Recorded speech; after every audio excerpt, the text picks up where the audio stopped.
I'm going to talk about optimizing React Native performance, strategies for incremental improvements. All right, who I am. My name is Summer Knight. I've been a professional software engineer since 2008. I've been focused primarily on React Native since 2015. I've been with Rocket Money since 2023, working as a senior software engineer. I'm currently on the Rocket Money performance and developer experience team.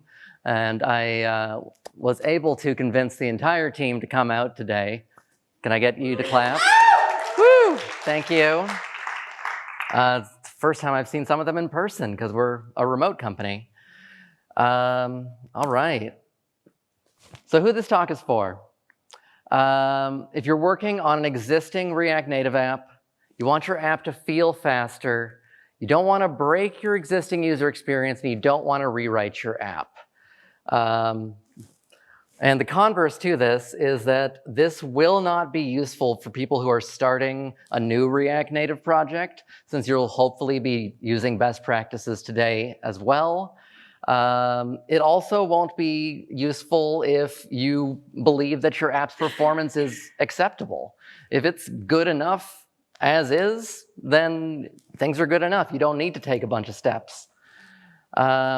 Also, if you are willing to severely break the existing user experience and do something like a big rewrite that can take weeks or months or years potentially, then if that works for you, that's great. It does not work in every situation because we need to maintain our existing user experience because all our fancy A/B tests have told us that our current track is profitable and we need to keep doing that. Why performance matters. I'm going to cover 4 points: perceived performance, user experience, the effect on sales, and sense of security. And for details, oh, hang on. My notes are on my phone instead of on the computer, so it's slightly awkward for me. First impressions. So the initial loading time and smoothness of the first interactions can significantly impact a user's willingness to continue to use the app. For the user perception, users will often judge the quality of an app by its responsiveness and speed. Fast load times and smooth interactions create a positive perception. Smooth animations can significantly help a user feel like the app is still doing something, even if we do have to wait on something that could take several seconds. User experience. For the satisfaction, a performant app leads to higher user satisfaction as it feels more reliable and enjoyable to use. Retention, which is extremely important for us at Rocket Money, because we are a subscription model. You pay once, monthly or yearly, and we want to retain you as a user. So users are more likely to continue to use an app that performs well, leading to a higher retention rate. Engagement. Faster apps encourage users to engage more frequently and for longer periods. This might be much more important to your app than it is to ours, per se. Some of our users only use the app once a week. I know that one user opens the app, I think every 10 minutes, something like that. Far too often, but that user has great engagement. So the effect on sales, and I know this was covered in the last talk a little bit. The conversion rates, performance improvements can directly affect conversion rates, as faster apps make the purchasing process smoother and far less frustrating. The revenue, the enhanced performance can lead to increased user retention and engagement, talked about in the last slide, directly impacting the sales and revenue. And competitive advantage. A faster, more responsive app can be a key differentiator in a crowded market, attracting and retaining customers. All right, the sense of security. This is kind of a wishy-washy, interesting thing, but if your app is more performant, users will feel like it is more secure. It's a fun psychological phenomenon. They will feel like they can trust the app more. That like, oh, well, it didn't glitch out in this one part, so clearly I can trust them with my banking details. For the data integrity, a responsive app can give the users confidence that their data is being handled securely and efficiently, reducing concerns about data loss or errors. If you're throwing errors at your users, expect them to not trust your app. And consistency. If you have consistent performance, that reassures users that the app is stable and that the user experience will be smooth and trouble-free and affects all the points it covered before. So tackling bottlenecks. So we're all speaking the same language. I'm talking about bottlenecks that are specific to a computing device, specifically a smartphone and the app that is running on your smartphone. I'm less concerned with network, although I'm going to talk about that later. Often we'll be talking about network bottlenecks, but this is specifically your React Native app running on your phone. All right, module loading. Hermes and Metro and Babel and the entire React Native ecosystem probably doesn't work precisely the way that you think it does. Here we have two examples. ECMAScript module on the left, CommonJS module on the right.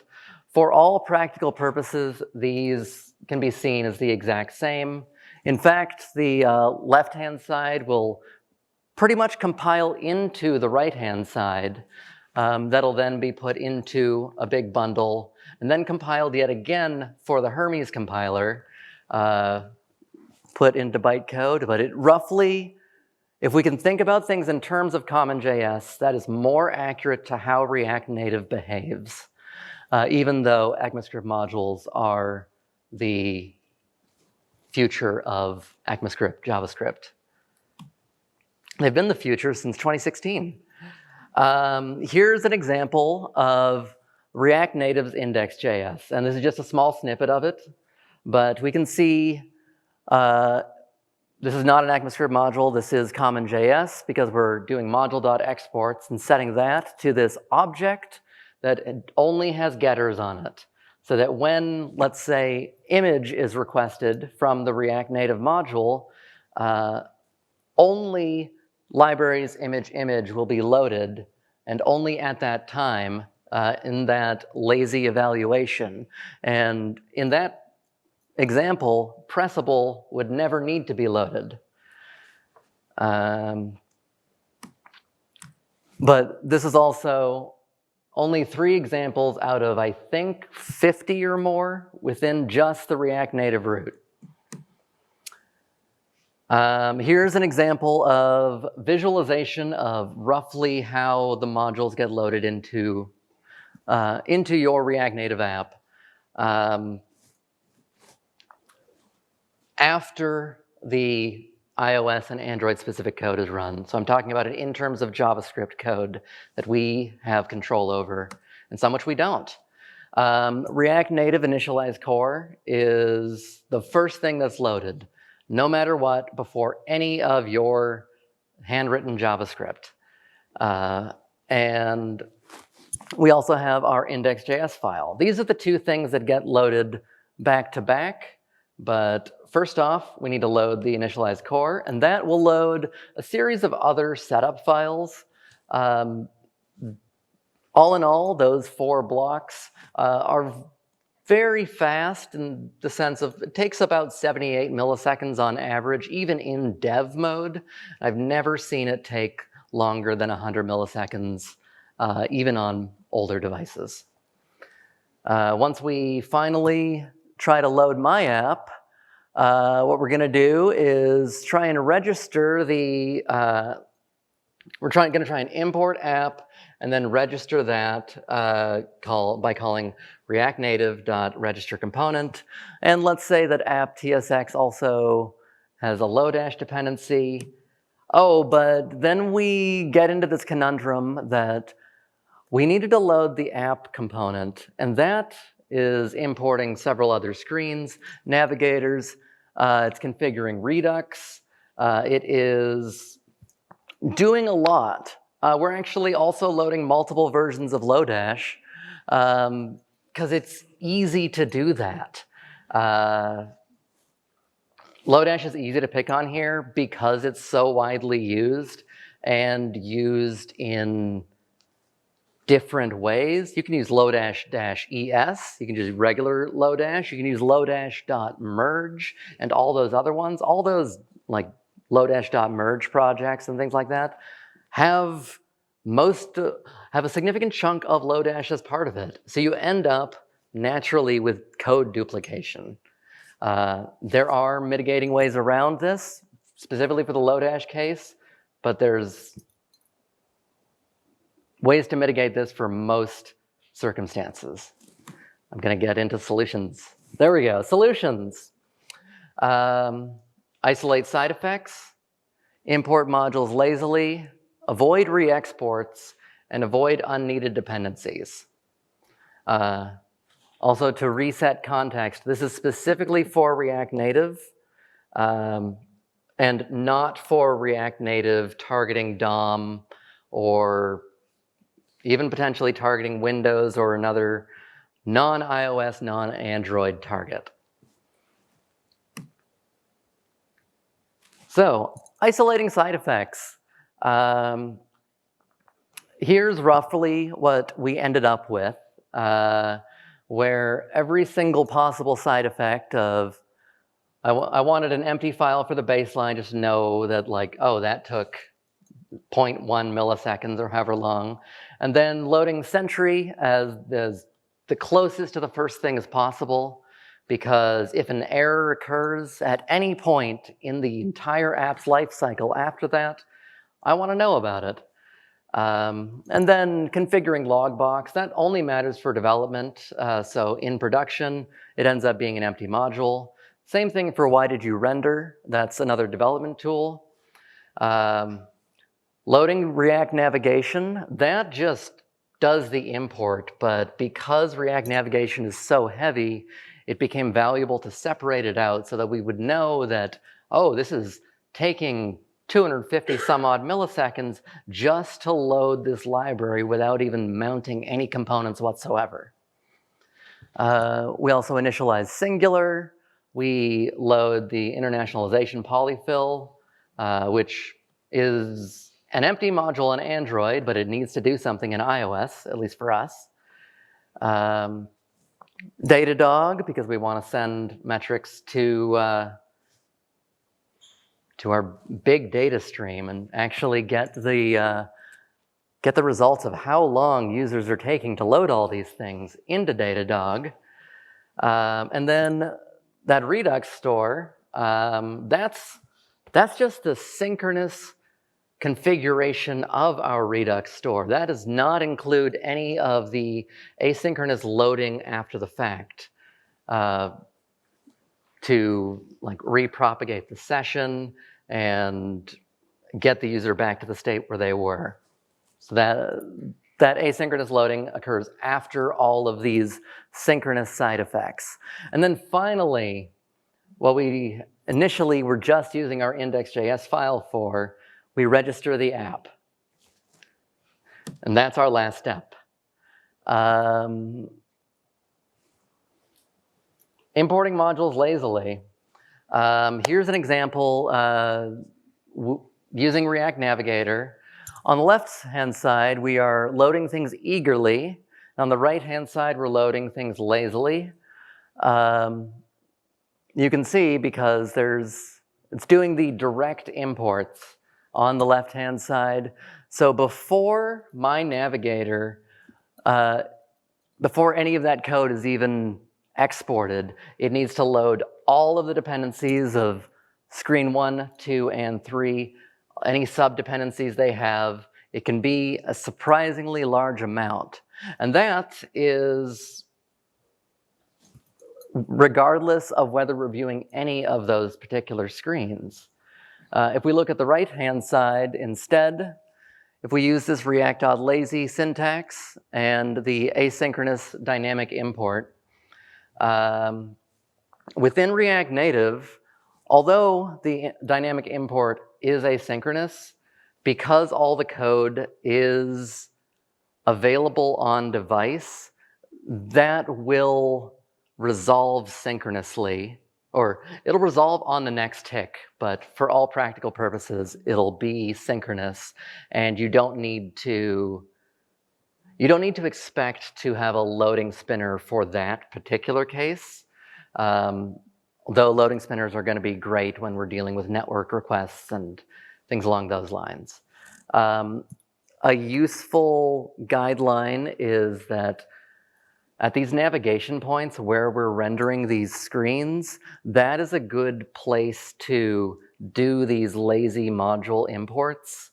Because if we had all of our code always importing dynamically, that would be oh so burdensome.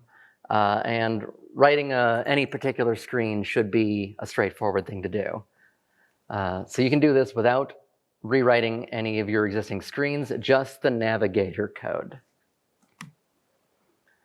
Avoid re-exports.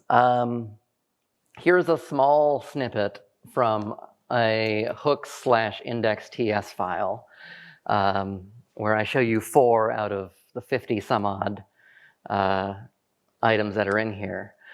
The problem with this code in React Native specifically is that useABtest is imported, and then that useABtest binding is re-exported in this index. And so if I want to import useInterval, for example, I will need to load all the code for useABtest and useCodePushPackage and useInterval and useSaveHeader and all of those dependencies and everything. All those benefits that we might have gotten from lazily loading in the navigation system, those would go away if we had several of these barrel files. All hope is not lost, though. Here is a hacky solution that I don't recommend you implement. But this is oh so similar to what we saw with the React Native index.js. But if I were to import useABtest from hooks, it only needs to load that one file now. Of course, I like using TypeScript, as I hope many of you do, and getting this to be typed correctly is also burdensome, at least without relying to hacks around the any keyword.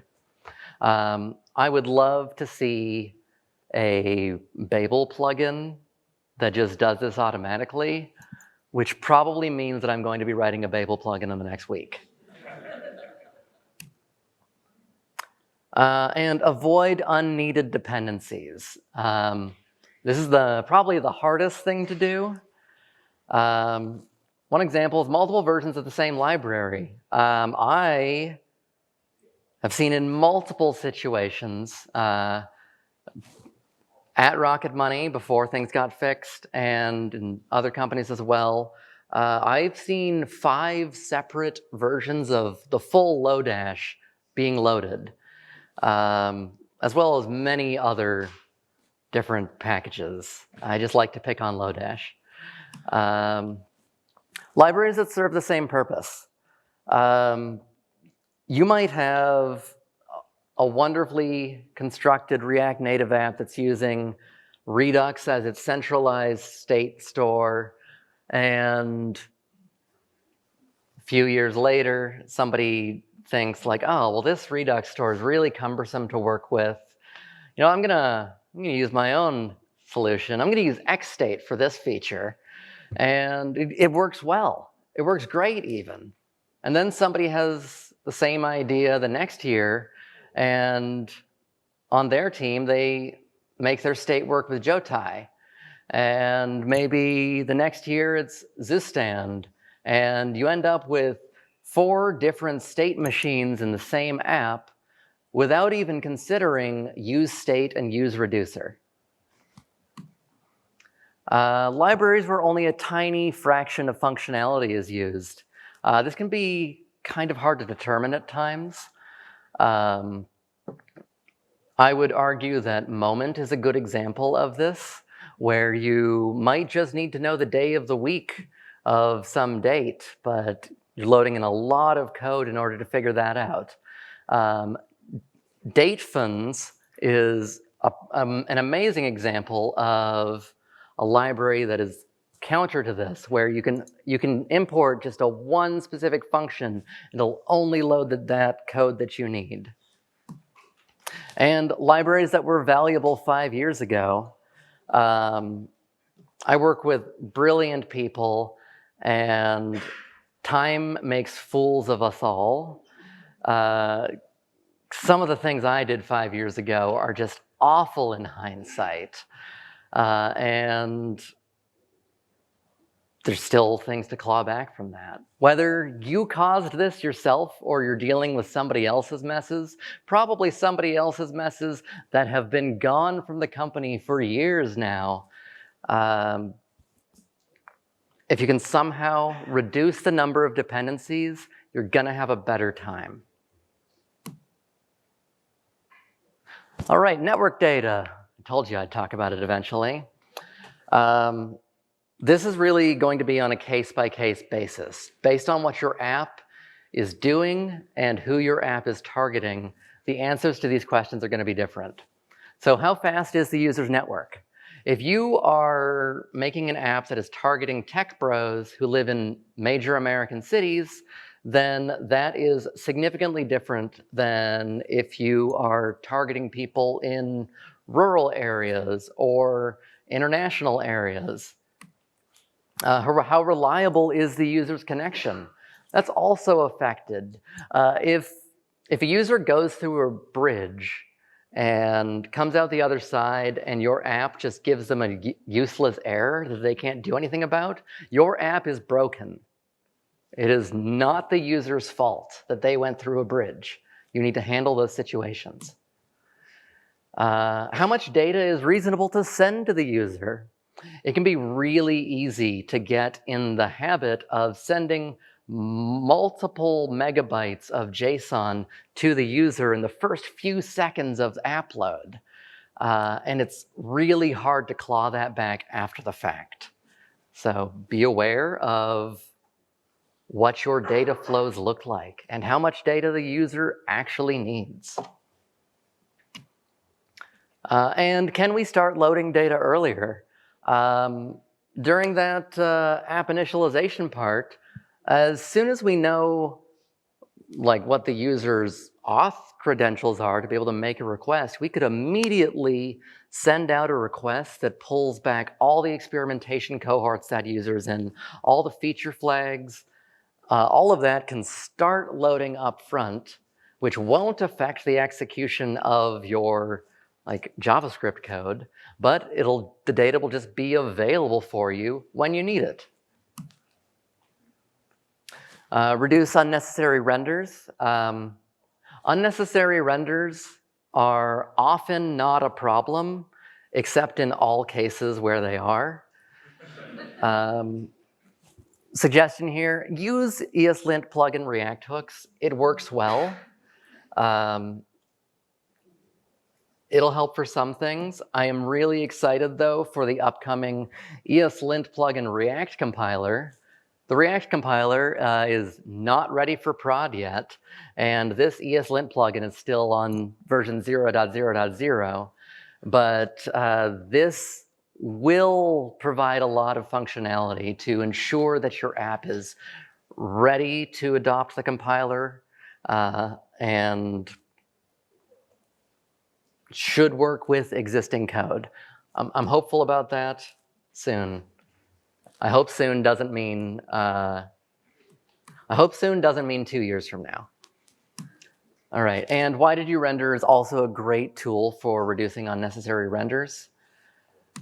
Ooh, animation. I hope you saw that cool animation.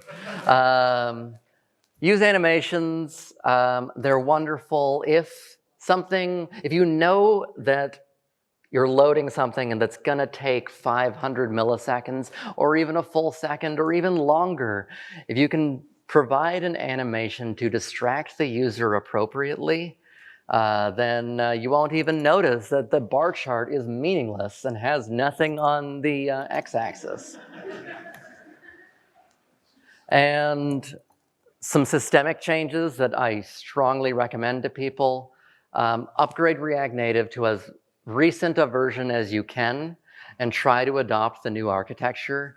There are wondrous efficiencies that are just waiting for us to grab. All right, thank you so much. My name is Summer Knight. And, oh.